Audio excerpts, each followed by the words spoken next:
bonjour à tous et à toutes.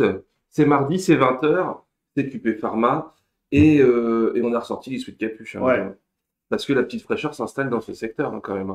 Mine de rien, je sais pas où vous êtes vous, mais nous en Normandie, bon bah ça commence à piquer dur. L'automne arrive quoi. ouais, puis j'ai pas trop envie de mettre le chauffage en ce moment, donc Non, j'attends c'est le ça dernier quoi. moment, tu vois. Carrément. Donc du coup, bah, comme d'habitude, un petit mardi entre nous. Vous êtes déjà nombreux, plus de 4 millions à être sur le chat évidemment, et encore en train d'arriver pour discuter d'un sujet où là, évidemment, on va devoir, on fait toujours appel à des tontons experts, mais là, on a vraiment besoin d'un tonton expert parce que on va pas trop être Loin de notre le supporter spécialité. sur la technique absolue parce que la pharmacovigilance, qui est le thème du jour, on a deux trois bases, on va dire, mais ça fait longtemps qu'on n'y a pas forcément touché et c'est pas des choses qu'on pratique dans la vie de tous Non, les jours. non.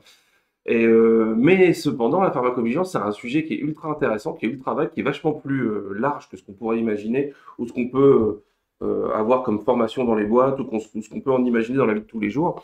Et pour cela, on doit avoir donc avec nous un tonton expert de ça, qui est ce soir Nico. Bonjour Nico, comment vas-tu? Bonsoir à tous, merci de m'accueillir, je vais très bien. Du coup, Nico, est-ce que tu pourrais classiquement nous raconter qu'est-ce que tu fais dans la vie, d'où tu viens et qu'est-ce que tu veux faire quand tu seras grand. Et nous introduire aussi assez rapidement qu'est-ce que toi tu mets derrière la pharmacovigilance dans sa plus grande acception du terme, ou je sais pas comment on dit, mais voilà. Alors comme je suis là pour ça, je vais accepter. C'est gentil. Sinon, on était Ça nous mal. aurait mis dans une sauce. Donc je suis Dijonnais, hein, je suis né à Dijon, j'ai fait ma fac de pharma à Dijon, mais je vis maintenant à Lyon. D'accord. Voilà, donc je travaille sur Lyon depuis une quinzaine d'années. Mon parcours, c'est pharma, c'est un DESS en politique des biens et services de santé, puisqu'à l'époque, ça devait être en peut-être 2002, quelque chose comme ça. Il n'y avait pas de master, ça n'avait pas ce nom. Exact. Et il n'y avait pas de DESS spécialisé en pharmacovigilance. Mais la réglementation a beaucoup évolué en pharmacovigilance. Donc c'est un métier qui a beaucoup évolué, avec de plus en plus de besoins. Et donc maintenant, on a des formations qui existent. Ouais. J'ai découvert la pharmacovigilance lors d'un stage en centre régional de pharmacovigilance à Dijon. Pendant tes études, du Et coup? puis, Ouais, Ouais, ouais, pendant tes études, le stage, du coup, directement, t'as plongé dedans alors à quand l'époque, t'étais c'était bébé, quoi. en cinquième année, on avait un stage obligatoire, Ok. stage à l'hôpital. Donc les CRPV, ça dépend de l'hôpital. J'avais fait quelques mois en CRPV. J'en ai pas que des bons souvenirs, mais ça ne m'avait pas quand même gâché l'envie de continuer en pharmacovigilance. Mhm. J'ai fait un stage en sixième année dans un laboratoire japonais. Où j'ai continué à découvrir la pharmacovigilance, mais côté industrie. Ça m'a plu, donc après j'ai fait 2 ans chez Bayer. Et puis ensuite je suis venu à Lyon, où j'ai travaillé dans 2 labos différents. Mhm. Et donc je suis allé très bien à Lyon là Ah, très depuis vieilli. une quinzaine d'années. Carrément, non, c'est chouette. Et donc, du coup, t'es tombé dans la pharmacovigilance, comme je disais, un peu quand tu étais petit directement. C'est-à-dire que tu as tout de suite eu cette passion, ou est-ce que... L'histoire, c'est que j'ai fait pharmacie un peu par hasard. C'est-à-dire que bon, comme beaucoup je pense, hein, de jeunes, je ne savais pas du tout ce que je voulais faire.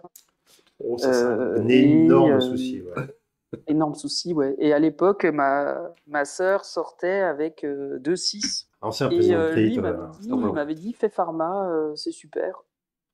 J'avoue que moi, ça me paraissait difficile. J'étais un bon élève, mais bon, voilà. Je me suis dit, je vais tenter le concours, on verra. Et du coup, j'ai raté la première fois le concours de justesse. J'étais déjà très fier de moi. Je l'ai eu la deuxième fois. Et moi, je connaissais pas du tout, quand j'ai fait le concours de pharma, les métiers pour les pharmaciens, à part l'officine. ouais. Je Ouais. savais pas qu'il y avait pharmacie en industrie, pharmacie en laboratoire. Ça, c'est un énorme problème. Je te Euh, coupe, hein, je te coupe. ça, Non, c'est non, mais l'histoire. c'est important ce que tu dis. Et là, en ce moment, sur Twitter, sur LinkedIn, il y a énormément de posts sur la deuxième année de pharmacie dans quasiment toutes les facs sont manque énormément Bah enfin, ouais, il y a de bras, énormément de ouais. places disponibles. Je crois qu'il y a 30% de places disponibles Il y a et 1100 1100 places places qui ne étudiants. sont pas attribuées en deuxième année Ouais. sur les 24 facs de pharma en France. Et C'est ça, monstrueux. c'est fou, quoi, parce que après, on va pas faire de l'entre-soi entre formations, quoi, mais on a quand même une formation qui peut permettre énormément de diplômes différents, plein de choses différentes, etc. Et, euh, et comme tu dis, en fait, tu es étudiant, enfin, tu es lycéen, tu viens d'avoir ton concours, tu sais pas les métiers de la pharmacie. Ben non. L'industrie, tu as Non. des tonnes et des tonnes de métiers. Moi, la pharmacovigilance, typiquement, ton métier, je le connais pas. Voilà, il y a plein de métiers différents qu'on connaît pas. Et c'est ça que moi, j'arrive pas à comprendre, c'est comment est-ce que un métier avec autant d'opportunités différentes n'arrive pas à se remplir. Mais tu vois, c'était même ton cas, Nico, à l'époque. Et bon, voilà. Du coup, Ouais, t'es. ouais, bah, c'est clair. Moi, franchement, je suis super content, hein. C'est-à-dire que, bon, on va en parler. Moi, la pharmacovigilance, je suis resté parce que je me suis pas ennuyé. Ça correspond à mes valeurs. Après, la chance qu'on a, c'est qu'on est dans un domaine, comme vous disiez, où il y a plein de métiers. Et on a de la chance de travailler dans l'industrie pharmaceutique parce que ça reste un domaine porteur. Et, euh, et voilà, et bon, après, faut aimer, hein, mais moi j'avais une mauvaise image de l'industrie pharmaceutique, ne la connaissant pas. Est-ce que du coup, pour reparler de la pharmacovigilance, tu as parlé des valeurs. Est-ce que tu peux nous introduire à maintenant ce que c'est que la pharmacovigilance au sens large et pourquoi ça correspond à tes valeurs ou quelles valeurs tu as vues, on va dire, ce monde de la pharmacovigilance? Bah, la pharmacovigilance, la base, c'est la surveillance des effets indésirables des médicaments et leur prévention. Donc pour moi, on le fait pour le patient, hein. Bah, on le fait parce qu'on est obligé réglementairement, mais au bout, c'est le patient. Euh, et donc moi, bah, par rapport à mes valeurs d'éthique, je pense que la valeur principale qui ressortirait là-dessus, je me suis dit en industrie pharmaceutique, je pense que ça correspondra à ce que je veux faire. Après, je suis quelqu'un de rigoureux, donc ça correspond tout à fait à ce type de métier très réglementé. C'est un peu comme les affaires réglementaires. Donc un environnement réglementé avec un cadre. Euh, et puis je suis là aussi parce que en fait, ça me plaît. Enfin, moi, je suis heureux de ce que je fais, donc je sais pas si le bonheur c'est une valeur, mais Si. C'est un accomplissement en je tout suis cas. heureux, moi. Je suis heureux dans mon métier, dans ce que ça m'apporte. Et en fait, j'ai fait plein de choses différentes en pharmacovigilance. Alors c'était la question que j'allais te poser. C'est quoi ton métier en fait? C'est quoi? Est-ce que tu peux nous lister un peu les différents types de métiers qu'il y a dans la pharmacovigilance? On nous parlait au niveau local, au niveau international. Ouais, Quels tout à sont fait. les types de métiers dans voilà ou En fait, différentes hiérarchies ou différents rôles qu'on peut avoir? le principe de la pharmacovigilance, c'est de recueillir euh, des informations sur les effets indésirables. Donc, ils sont rapportés. Donc, le rôle d'un titulaire d'AMM, enfin d'un labo, c'est de recueillir ces informations. Donc, le métier de base, notamment pour les juniors, c'est recueillir l'information. Donc, ça peut être soit au téléphone, soit des notifications écrites. Et donc, analyser des rapports de suspicion d'effets indésirables. L'idée, c'est d'arriver à établir un lien entre la prise du médicament et oui, la prise du médicament et l'effet indésirable rapporté, sachant qu'il peut y avoir un certain nombre de médicaments. Donc ça demande une expertise. Il faut comprendre le mécanisme d'action du médicament, les facteurs de risque. Donc il y a un travail intellectuel scientifique Quand tu dis et donc qui est à suspicion, comme faire. tu dis, Ludo, c'est important, excuse-moi, mais la Oui, suspicion, en fait, c'est que, donc ça veut dire que tous les effets indésirables, enfin, il y a corrélation ou pas, tous les effets indésirables ne sont pas forcément liés aux médicaments qu'on a pris la veille, hein. C'est pas parce que on a pris un vaccin que si on commence à perdre ses cheveux 2 ans après, c'est peut-être parce qu'on est vieux, hein, je veux dire, ça peut arriver, quoi. Moi, je vois aussi derrière le fait que dès qu'il y a suspicion, même si ça peut être un peu capillotracté, du coup, où tu dois de recueillir tous les potentiels effets indésirables. C'est-à-dire que moi j'ai en tête la petite carte postale écrite par une main un peu faiblarde d'une personne âgée qui va te dire il m'est arrivé ça en prenant ce médicament-là.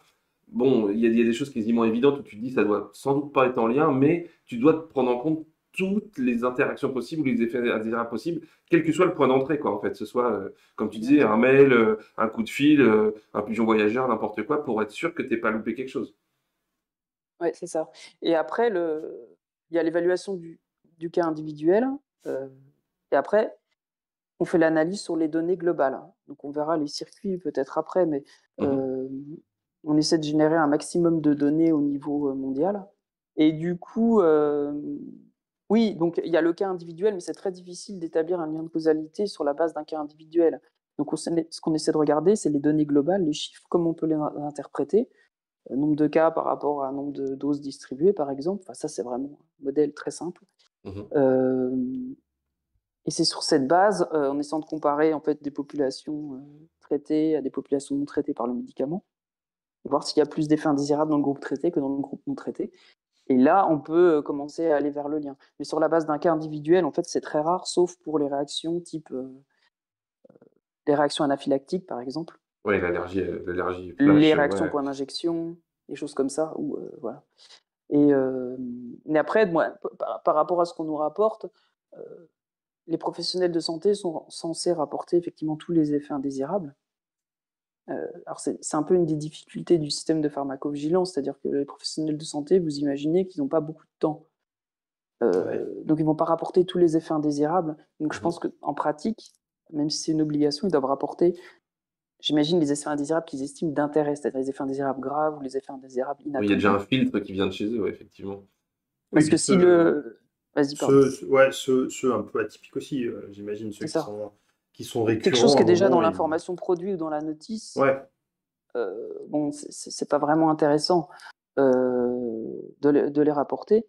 Donc du coup, si on revient au métier, donc le premier travail, c'est de recueillir, et en fait, il faut saisir toutes ces informations dans une Ouais. base de données avec des champs spécifiques, donc sur le patient, son âge, ses antécédents, ses traitements concomitants, la date de l'événement, combien de temps ça a duré, est-ce qu'il y a eu des traitements correcteurs pour résoudre l'événement, est-ce que c'est rentré dans l'ordre.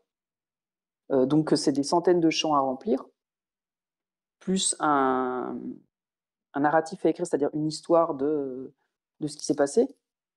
Que quand on a un patient qui est à l'hôpital et qui a une ordonnance avec 10 traitements, ça peut être très complexe en fait d'établir la Ah bah, ah ouais, chronologie les ah bah plans avec oui. des médicamentés, ouais, symptômes. tu m'étonnes. Je me rappelle Euh, quand j'étais en et donc tout gériatrie ça, c'est... court séjour, tu avais Pardon. la liste des ordonnances avec 5, 10, on va dire qu'il y a un effet indésirable. C'est celui-là, c'est le Ouais. huitième. Mais d'un autre côté, l'interaction médicamenteuse va rentrer dans le système de pharmacovigilance, Nico. Oui, tout à fait, oui. Ouais, donc c'est quoi une interaction médicamenteuse? C'est je prends deux médicaments, l'un va pas avec l'autre, du coup ça peut provoquer un effet indésirable, soit ça peut prendre moins d'efficacité, plus d'efficacité, ou un effet non désiré, et ça c'est ce qu'on appelle de l'interaction médicamenteuse entre deux médicaments. Exactement, oui. Et c'est extrêmement complexe. J'avais un prof qui m'avait dit, à partir du moment où il y a 5 médicaments, Je peux plus tu peux rien. plus rien dire. Ouais. Tu peux plus dire c'est à cause de l'un, à cause de l'autre, parce que vraiment ça devient C'est comme un plan d'expérience, quoi. Et c'est exactement statistiquement, ça ça. peut être. Vraiment, Bah, c'est plus surtout quand possible. on prend beaucoup de médicaments, c'est aussi qu'on a mal de maladie, donc Ouais, avec déjà des symptômes associés à la maladie, donc c'est d'autant plus complexe. La base, c'est quand même les études cliniques, hein, c'est le truc quand même le plus robuste pour établir un profil de safety, enfin, de tolérance. Qu'est-ce que c'est les Après, études cliniques, en deux mots? bah, en fait, on teste les médicaments. Comme on développe un médicament. Euh, bon, il y a des recherches un peu de base, des recherches bibliographiques, des mécanismes d'action, etc. Et après, une fois qu'on a une molécule, on pense que ça peut marcher, on teste d'abord chez l'animal, donc c'est des études précliniques ou toxicologiques. Donc c'est uniquement pour regarder la tolérance. Après, il y a différentes phases chez les êtres humains. Il y a les études de phase 1 chez les êtres humains sains. C'est uniquement pour regarder La la dose max? tolérance. Donc ça, c'est Ouais. hyper important. On commence toujours par la tolérance. C'est-à-dire que si on va pas aller faire des études à grande échelle si la tolérance n'est pas acceptable. Mm. Donc généralement, c'est sur un nombre limité de patients. Et ensuite, on fait la phase 2. On va commencer à regarder la tolérance et l'efficacité. Et après, on fait des études à grande échelle. C'est des études de phase 3. Où, idéalement, on fait un groupe traité avec la maladie versus un groupe non traité par le médicament avec la maladie, donc soit Mhm. avec un traitement qui existe déjà mais qui n'est pas suffisant. Euh, et on va regarder si le médicament testé est plus efficace que dans le groupe non traité, dans le groupe placebo par exemple, dans le groupe qui a un traitement déjà existant, et on va regarder aussi la tolérance. Et ça, c'est des études en fonction de la pathologie. Ça peut être chez des centaines ou des milliers de patients. Sur une pathologie rare, les labos investissent de plus en plus dans les maladies rares. On n'a pas énormément de patients, donc du coup, là, c'est un peu limité. Mais sur des programmes comme le vaccin Covid, c'est plusieurs milliers de patients. Ouais. Sur la base de ces données, on va donner ou pas une AMM. Et après, il y a un suivi post-marketing. Donc, c'est ce que je vous disais, une fois qu'on est sur le marché, il y a la remontée des effets indésirables de façon spontanée par les professionnels de santé. Mais au-delà de ça, ce qu'on nous demande, c'est de faire des études post-AMM. Ça, c'est un truc qui est en place depuis, je crois que c'est depuis 2012 que ça a été renforcé, la réglementation européenne. C'est-à-dire que, et c'est ce qu'on a dans le plan de gestion de risque, on va définir quelles sont les choses qu'on n'a pas encore réussi complètement à établir. Donc potentiellement, il y a des risques qui pourraient être graves. Et donc, on va essayer de suivre, une fois que c'est sur le marché, on va essayer de faire des études pareilles,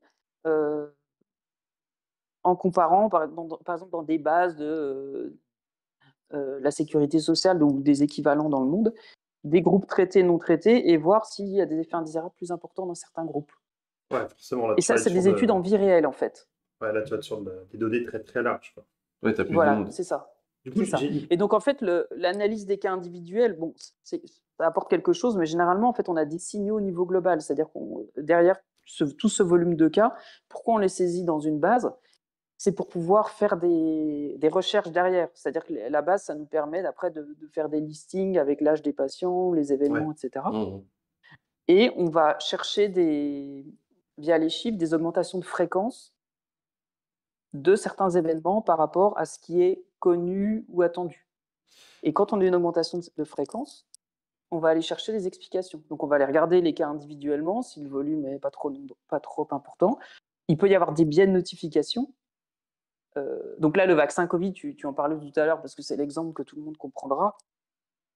Qu'est-ce qui s'est passé? C'est-à-dire que on a eu des morts après le vaccin Covid, ce qui était normal, hein, parce que on a vacciné d'abord les personnes âgées et malheureusement, les personnes âgées meurent. Ah oui, ça arrive, ça. Bah oui. Et avec des traitements habituels, Ah, désolé, mais c'est la réalité. Tu meurs une semaine après, on va pas forcément te rapporter. Mais là, on ne pouvait attendre qu'une chose. Et c'est ça qu'on attend des médecins, c'est-à-dire les gens qui sont morts le lendemain de la vaccination, évidemment que les cas nous ont été rapportés. Enfin, nous, au labo pharmaceutique, hein, là où je bosse, on l'a pas. Mais donc, on est plein de cas de décès. Et après, ce qu'il faut faire justement derrière, c'est de voir si finalement, il y a plus de cas de décès dans la population vaccinée que dans une population non vaccinée. Donc, on peut regarder, par exemple, je sais pas moi, le taux de crise cardiaque, donc le nombre de cas de crise cardiaque par rapport au nombre de gens qui ont été vaccinés. Donc, ça nous fait un rapport et on va le comparer. L'incidence de la crise cardiaque chez les personnes âgées, c'est une population comparable dans la population normale. Et après, on peut faire des comparaisons et voir si. Et là, si c'est plus avec le vaccin, par contre, ou avec un médicament, ça pose problème. Je te coupe 2 secondes, Nico.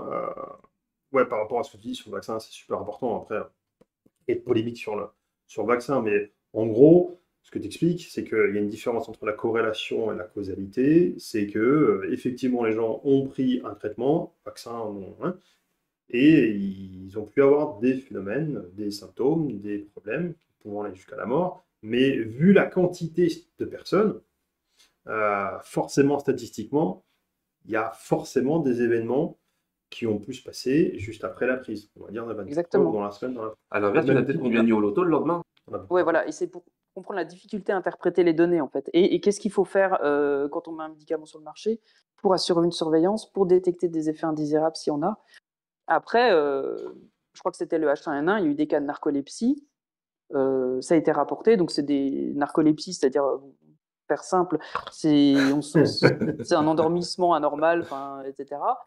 Et il s'avère que ça avait été lié, et c'était lié dans une certaine population, je crois qu'il y avait quelque chose au niveau génétique, je ne me rappelle plus du dossier, Et ça, je veux dire, quand c'était rapporté au début, moi, première réaction, on peut dire, bah non, c'est pas le vaccin, C'est pas ça n'a jamais possible. été rapporté avec les vaccins, Mhm. etc. Et en fait, c'était, Ouais, faut c'est pas juste, présumer à l'avance du oui ou du non, faut avoir des données exactement. statistiques et compagnie. D'ailleurs, est-ce que tu fais beaucoup de statistiques ou est-ce que faut avoir une espèce, une appétence quand même pour la notion de data, de maths ou de stats justement quand tu fais ton métier ou les autres métiers de la pharmacovigilance? Alors, au niveau de au niveau local, ce qui se passe, c'est que la pharmacovigilance, ce que je dis, c'est qu'on essaie de regarder les données monde. Donc, au niveau local, donc dans les filiales, si je travaille en France ou dans n'importe quel pays, on va regarder les données. Donc, on va recueillir les informations, on va les saisir dans la base de données, on va les évaluer, on va les envoyer aux autorités de santé. Après, on peut faire un peu d'évaluation, c'est-à-dire sortir tous les mois des listings de tous les cas, mais ça donnera la vision qu'au niveau national. Donc, généralement, ce type d'activité est conduite plus au niveau des maisons mères. Donc ça, c'est le premier point. Euh, donc la plupart des gens qui travaillent en pharmacovigilance en France, ils vont pas faire... Enfin, il y a des gens... Enfin, je veux pas non plus globaliser, etc. Mais sur des produits qui sont commercialisés dans le monde entier, généralement, les analyses poussées, statistiques, les évaluations de signaux, c'est fait au Ouais, niveau global. d'accord. Toi, t'as pas besoin d'être un super Euh, statisticien pour faire ton métier exactement, à la base, exactement. ça vaut. Voilà. Il y a deux, trois Après, questions dans le. ouais. Vas-y, Nico, finis. Après, Non, on mais pose des questions juste, du chat. Après, sur la question. on appelle ça des safety officers, souvent des global safety officers. Moi, je bosse au global, mais sur autre chose, en pharmacovigilance. Et ces gens-là, en fait, ils bossent pas tout seuls. C'est-à-dire que, en fait, il y a enfin, il y a plein de métiers. C'est-à-dire, il y a des gens qui bossent spécifiquement sur comment établir des requêtes depuis la base de données, des recherches, comment faire des recherches. Donc, c'est des gens un peu informaticiens, etc. Pour, pour pouvoir sortir les données. Après, on travaille aussi avec des statisticiens qui nous aident, notamment pour les études cliniques. Donc, c'est un peu cross-functional. Euh, et ce que je vous disais, c'est qu'il y a des valeurs seuil euh, qui permettent de dire là, il y a peut-être un signal. Alors, bah Donc, tiens, c'est intéressant. C'est une question du coup de Céline 76 Aspen qui nous dit à partir de quel pourcentage de cas vous considérez qu'il y a un nouvel effet secondaire aux médicaments. C'est un peu ça dont tu parles, les seuils. ouais, alors, moi, c'est des seuils par exemple, on va regarder, on va sortir tous les événements qui, sur une période, hein, sur un événement. Et s'il y a un événement qui sort plus que les autres en pourcentage par rapport aux autres, par exemple, je sais pas, myalgie, c'est 10% des cas, ça va être énorme. Et en fait, on a des paramètres de base qui sont calculés par rapport à ce qu'on connaît du médicament, de la maladie traitée, etc. Et donc, là, ça va générer un signal. Mais c'est pas vraiment un. Ah oui, c'est pas un Ah nombre si, absolu, quoi. C'est voilà, c'est pas pas à un nombre partir de temps, c'est absolu. plutôt c'est du, oui, du relatif, Ouais, on va dire. Je suis en train exactement. de Et dire, après, on est peut-être pas loin de vas-y, la pardon. loi normale du live de la semaine dernière, au final. C'est pas Ah non, mais loin. c'est vrai. Ouais, un petit Parce peu, que ouais. tu vois ta population, tu as une partie qui font des effets, une partie où ça se passe bien, Mhm. j'imagine une large majorité, etc. Puis quand Et tu. comme tu te dis, bah voilà, c'est normal, ok, on sait qu'il y a un petit peu d'effet indésirable, mais quand ça va trop se déplacer, c'est là où ta population va plus suivre ta loi normale, et c'est Ouais. là où tu vas avoir un effet fort, quoi. Ouais, et puis ton bénéfice-risque, du coup, il peut Ah oui, du coup être ouais. évalué et tout ça, le fameux bénéfice-risque des Oui, médicaments, le on se dit, fameux, bon on n'en a bah, pas parlé encore du bénéfice-risque. Je te remercie. vas-y, Ça, mais une passe D, Non, vas-y. mais c'est hyper important. C'est hyper important. Déjà, pour le pourcentage, en fait, après, l'effet secondaire, on va le mettre dans l'information produit. Si en ouais. gros, il y en a plus avec le médicament, pour les études cliniques, médicament que le placebo, à partir du moment où en fait, enfin, on considère que c'est relié, on le met dans l'information produit. Même sur la base d'un cas, c'est des choses qui peuvent arriver. C'est-à-dire un cas de réaction anaphylactique, tous les médicaments ne provoquent pas des réactions anaphylactiques. Heureusement. Si on a une prise de produit chez un patient qui n'a pas pris un aliment juste avant, qui aurait pu générer cette réaction, enfin, toutes les autres causes sont éliminées. Et après, on fait des tests, etc. Sur la base de un cas, ça peut être suffisant pour mettre un effet secondaire dans l'information produit. Quand tu dis la formation produit, Euh, c'est-à-dire, go, ça finit dans la notice de la c'est boîte, hein, ça, ouais, pour faire c'est simple. ça. Ouais, carrément. Et du coup, c'était quoi? J'ai oublié ta question, excuse-moi.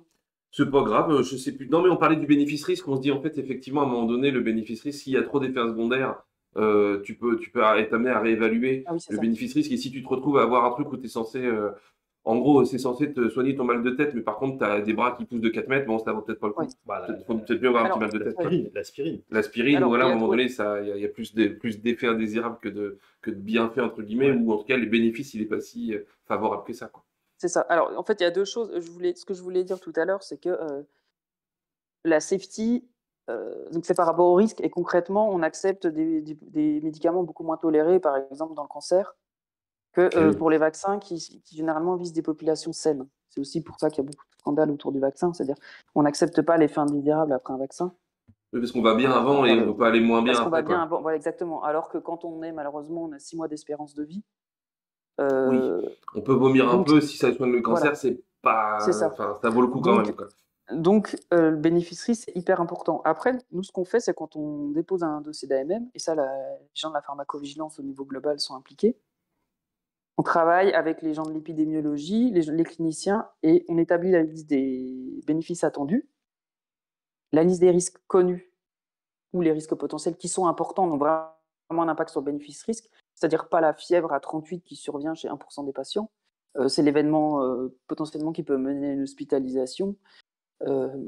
Et ensuite, on fait des analyses, soit qualitatives, c'est-à-dire vraiment, c'est assez clair, c'est-à-dire les bénéfices sont supérieurs au risque, donc là c'est go, etc. Et après, on peut Mhm. faire du semi-quantitatif ou du quantitatif. Et ça, c'est des épidémiologistes qui, moi ça je sais pas faire, hein, qui ont des outils statistiques et qui, en gros, attribuent à chaque risque une valeur plus ou moins importante en fonction du niveau de risque, qui établit, il y a un niveau de fréquence qui est associé par rapport à ce qui est connu. Et après, bah, c'est des choses qui sont assez complexes, hein, Mhm. faites par des experts et qui permettent de dire si le bénéfice-risque est positif par rapport à un placebo ou par rapport à des traitements déjà existants. Du coup, il y a Joker GJ qui nous demandait il y a quelque temps, les bases de données sont communes entre l'Europe et les USA. Alors, les circuits, bon, c'est assez complexe, puisque ça dépend des réglementations nationales pour l'Europe, réglementation européenne. Donc concrètement, en France, les professionnels de santé ou les patients, ça c'est nouveau depuis quelques années, les patients peuvent rapporter directement suite au scandale, hein, ça a été renforcé. Donc ils rapportent leur cas soit directement aux autorités de santé, donc en France c'est les fameux CRPV dont je vous parlais, Mhm. soit aux titulaires de l'AMM. Les informations sont saisies alors par le CRPV ou par le titulaire de l'AMM qui ont des bases différentes, et l'information ensuite est transmise dans la base européenne qui s'appelle Eudra Vigilance. Donc, dans cette base Eudra Vigilance, on a tous les événements indésirables qui sont rapportés avec tous les produits par tous les individus. Donc, je parle du post-marketing là, en Europe. Mhm. Ok. Donc, n'importe quel cas rapporté dans n'importe quel pays d'Europe par n'importe qui soit grave ou non grave, il le retrouve dans Eudra Vigilance. Il finit dans la Et, base, ok. et dans la base d'Eudra Vigilance, on peut aller voir les données. Et c'est pour ça que les médias parfois annoncent des chiffres. En fait, c'est des données qui sont disponibles.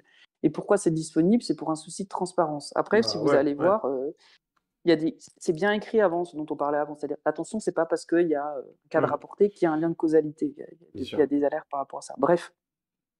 Donc, en gros, tous les cas Europe sont dans Eudra Vigilance. Après, aux États-Unis, euh, les cas sont rapportés surtout à l'autorité de santé directement, mais aussi parfois au labo, et donc tout est dans la base américaine. Et ensuite, il y a une base qui s'appelle, c'est la WHO Database, je crois que c'est DigiBase, et en fait, c'est les pays Donc de qui n'ont l'OMS, pas quoi, un directement. système... Pardon? C'est de l'OMS. Dans la WHO, c'est Voilà, c'est ça. l'OMS pour Donc, les c'est ça. Donc, c'est non-anglophones. des pays qui vont transmettre des cas à l'OMS. Donc, on a ces 3 bases. Après, on a aussi les bases nationales. Et nous les labos, parce que je travaille en labo, en fait, on ne trouve pas dans Eudra Vigilance les cas US, et on ne trouve pas dans la base US les cas Eudra Vigilance. Et pour WHO, on a les cas d'Eudra Vigilance qui sont transmis dans WHO. Je regarde mes notes là parce que c'est sur le site de la NSN, tout est écrit. On n'a pas tous les cas, c'est un peu complexe de vous expliquer, mais dans notre base de données, on récupère des cas partout dans le monde, et donc on va avoir tous les cas qui sont dans la plupart des cas qui sont de Eudra Donc Vigilance, c'est on a des cas qui mutualisé sont quand même à un aux moment US, donné, etc. C'est quoi. mutualisé. Au Et nous, niveau on du fait de la labo, liste des par contre, produits. tu dis, il n'y a pas une organisation non privée, enfin, ou qui est ou gouvernementale ou autre, j'en sais rien, qui recense tout ça au niveau mondial pour se dire effectivement, Non. c'est couillon qu'il y ait quelqu'un Ouais. qui prenne un médoc, je sais pas, Ouais, mais 3 semaines c'est. après, un cas grave aux US et qui est à l'autre bout de la Non. planète et qui ait pas l'info, entre guillemets, Ouais. moi, personnellement, en tant qu'être humain, j'ai envie que cette info-là, elle passe très très vite, quoi, tu Ouais, mais vois. c'est le rôle Non, du mais c'est labo sûr, mais aussi. tu sais, même le Oui, droit c'est de le rôle du labo vigilance, aussi, ouais. la base européenne, c'est quelque chose qui reste assez récent. Oui, alors je ne sais pas pourquoi il n'y a pas ces échanges. Peut-être il y a l'histoire de confidentialité de patients, ou peut-être que je ne sais pas pourquoi les autorités de santé entre les US et l'Europe ne veulent pas partager. Petite expérience que nous, on a vécue avec Christophe de pharmacovigilance qui nous a impacté directement. Et c'est aussi pour illustrer les liens, parce qu'il y a des liens entre les pays. C'est qu'il y a quelques années, c'était en 2008 de mémoire, il y avait eu 69 cas d'allergie suite à l'utilisation d'un produit à base d'héparine. Je ne sais plus quel fabricant à la base. Et donc, du coup, il y avait eu 69 cas d'allergie et d'allergie forte, voire jusqu'à mortelle. Et donc, du coup, cette alerte-là a été remontée à tous les sites fabricants d'héparine. Une énorme investigation a été faite. Et en fait, il s'était passé que il y avait certains producteurs d'héparine à 81 morts à la fin, précise Constrat, parce qu'il a aussi connu cette crise-là.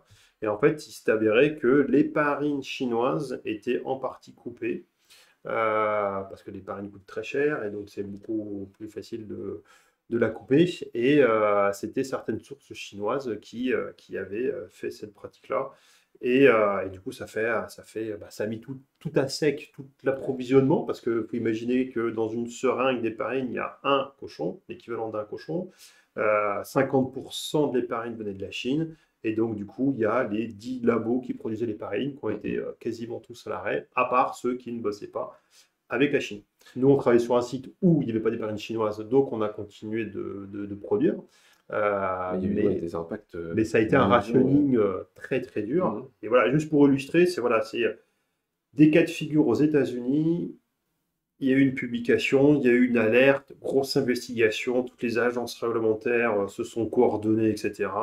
Et du coup, ça conclut par l'épargne chinoise est interdite, avec plein de nouveaux tests pour pouvoir C'est ça qui est libérer. intéressant, c'est que les Ouais, pharmacopées ont été modifiées pour se doit dire à un moment appeler. donné, ça a des impacts qui sont violents, qui sont en tout cas assez énormes. C'est que on a revu les pharmacopées pour être sûr que le produit qui avait été utilisé pour couper les héparines Le et qui n'avait pas chondroïtine été sulfate, la même, on précise. chondroïtine persulfatée, je sais plus Ouais, quoi, voilà, ouais. qui était indétectable avec les méthodes pharmacopées de l'époque d'identification, eh ben, désormais elles sont par des moyens de RMN du proton, d'électrophorèse capillaire ou des techniques qui étaient à l'époque pas forcément des trucs que tout le monde avait dans le coin de son labo. Et donc, du coup, ça a permis que maintenant on puisse détecter, bon, je serais étonné qu'il y ait le cas demain, mais on puisse détecter un potentiel problème. En tout cas, on soit sûr que l'identification des héparines, ce soit bien des héparines. Et effectivement, c'était et c'est la pharmacovigilance, quelque part, qui avait été le point d'entrée de toute cette crise. Donc, et qui n'avait pas commencé Ah en ouais, France, je sais plus, mais Non, c'était dantesque, ça hein. avait commencé aux États-Unis. Aux US, ouais, c'est ça. C'était notre jeunesse, En ça, fait, hein. je l'ai pas Mm. dit, mais on recueille, quand on nous rapporte des cas, on recueille systématiquement, enfin on demande en tout cas les numéros de l'eau. Et en fait, quand il y a des alertes graves, et même de toute façon, quand il y a un signal, on va toujours revérifier les batch release Oui, c'est au ça. niveau Ah ouais, ouais, qualité, oui. euh, parce que ça peut être un problème aussi lié à un lot Ah, spécifique. ouais. Bah là, il y a Céline qui dit, et Nico aussi qui confirme, les pharmacopées ont été très très très vite modifiées. Et c'est vrai que c'est une bonne nouvelle de pouvoir corriger vite. Et de mémoire, à l'époque, l'intégralité des lots d'héparine en échantillotech qu'il y avait dans les sites avait été retestée dans le monde entier Oui. avec les nouvelles méthodes qui étaient RMN, sorties quelques semaines après, hein, ouais. en disant, RMN du proton, électrophorèse capillaire, vous repassez l'intégralité de vos lots que vous avez pour être sûr que sur le marché, on ait au moins identifié ceux qui étaient potentiellement coupés, etc. Donc ça avait été, voilà, et ça avait été fait vraiment en quelques semaines. Enfin, c'était un tour de force, hein, à Oui, l'époque. parce que de toute façon, même ceux qui n'avaient pas la méthodologie, la plupart n'avaient pas la méthodologie, ont dû sous-traiter cette analyse-là en urgence. Et Ouais. juste pour illustrer de l'impact, parce que là, il y a beaucoup d'industriels qui nous regardent, l'impact de la pharmacovigilance peut avoir dans la vie des industriels, Ouais, ça peut être carrément. énormissime. Et après, comme tu disais aussi, il y a toute la partie batch release, pour la des dossiers de l'eau. Parce on appelle ça aussi des réclamations, hein, ça passe Mm. par le circuit des réclamations. C'est une source importante Ah ouais, c'est clair. d'information. Mais les retraits de l'eau, c'est des choses qui sont souvent liées à des problèmes safety, hein, des Ah bah retraites oui. ou des retraits temporaires ou des rappels. Enfin, comme on fait pas des retraits, c'est des arrêts, je sais, je connais pas le terme, mais et clairement, oui, on travaille en collaboration, et ça, c'est souvent au niveau local, avec le réglementaire, la qualité, en gestion Mhm. de crise. C'est Nico qui nous fait un placement de produit là. Finalement, c'est plus simple que de rajouter une vanne sur un process. Le placement de T'as produit. raison, ouais. T'as raison. Une autre question, tiens, de Grand Strat qui était un peu en lien avec les stats dont on parlait tout à l'heure. Est-ce que tu sais s'il y a des... En gros, je résume sa question, est-ce qu'il y a des modèles d'intelligence artificielle qui peuvent être utilisés ou qui ont été mis à profit dans la pharmacovigilance pour justement, face à cette masse de données qui statistiquement devient peut-être un peu compliquée voilà, à utiliser, est-ce qu'il y a de l'intelligence artificielle qui a été mise à profit là-dedans ou pas? Alors, bon, alors moi, je suis pas très calé sur l'intelligence artificielle. Ce que je sais, c'est que déjà, alors, je sais pas si ça en fait partie, mais la première étape, c'est au niveau de l'automatisation, c'est-à-dire qu'il y a des labos qui recueillent les cas dans des outils informatiques et l'information est saisie directement dans la base de données par la machine. Donc ça, c'est déjà pour la. Moi, tous les labos font pas de la même façon, en fait, en fonction de leurs moyens. Donc je sais pas si c'est de Mhm. l'intelligence artificielle. Après, pour la détection de signaux, euh, bah, je sais pas si c'est de l'intelligence artificielle, c'est-à-dire qu'on va lancer il y a des machines qui vont calculer qui vont nous sortir des listings et qui vont nous calculer Mhm. des taux. Mais c'est à la Euh, demande, entre guillemets, c'est quand tu lui demandes quelque chose, c'est pas quelque chose qui, de façon un peu autonome, va dire attention, là, il y a un truc qu'il faut, un signal faible qu'il faut interpréter, ou quelque chose qui apprend tout seul des cas, j'en sais rien. C'est un peu ça ce qu'il y a bah, dans je l'intelligence pense artificielle, tu que vois. au niveau de l'IME, par exemple, dans le draft vigilance, à mon avis, si, ils ont des. Enfin, à mon avis, c'est automatique, hein. À mon avis, ils ont des alertes automatiques. Mais bon, je veux pas m'avancer, je suis pas sûr du coup. Ça marche. Il y a d'autres questions. Qu'est-ce qu'on a comme autre question? C'est la faute du vaccin. Le cousin de ma voisine qui connaissait le facteur l'avait dit, mais bien sûr. Ta.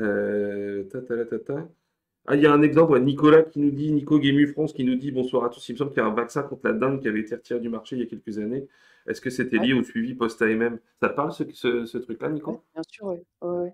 Et c'était lié au Euh, suivi post-AMM, justement, au bénéfice-risque qui avait basculé du côté obscur, entre guillemets? je crois que ça a été détecté post-AMM. En fait, l'histoire, c'est que le vaccin contre la dengue, bon, il était utilisé dans les pays où la dengue est endémique. Euh, D'ailleurs, on a des cas de dengue en ce moment en France, je crois. Ouais, j'ai vu ça dans le Ouais, foot et ouais, tout ouais, ça. ouais. Euh, C'est fou, ça. c'est Pardon. logique, hein. Bref, et du coup, le vaccin, il était donné chez des patients qui n'avaient jamais eu la dengue, et il s'est avéré que le profil de tolérance n'était pas celui attendu chez les patients qui n'avaient jamais eu la dengue. Donc maintenant, la recommandation, c'est uniquement chez les patients qui ont déjà eu la dengue. D'accord. Et je crois que effectivement, alors je suis pas sûr de moi, hein, parce que je suis pas j'étais pas sur le projet, mais il me semble que c'est suite à effectivement des notifications spontanées que ça avait été, pas que ça avait été corrigé, Mhm. hein. Alors, c'était pas un retrait, je crois, hein, mais c'est que c'est beaucoup plus compliqué de vacciner chez des gens qui ont déjà eu la dengue. Pourquoi? Parce que faut faire des tests. Il y a des gens qui ont eu la dengue sans le savoir, donc il faut savoir que c'est des pays Ah oui, d'accord. Ouais. souvent pauvres. Un peu Et donc, comme la mononucléose, ouais, chez la voilà. Bah, mononucléose ou les trucs pour du coup, je la crois qu'il y a un test toxo. qui a été développé, et avant vaccination, il faut à chaque fois faire un test D'accord. pour voir si tu as déjà eu la dengue, et si oui, tu peux faire la vaccination. Et du coup, ça limite, enfin, ça te protège pas contre une primo-infection.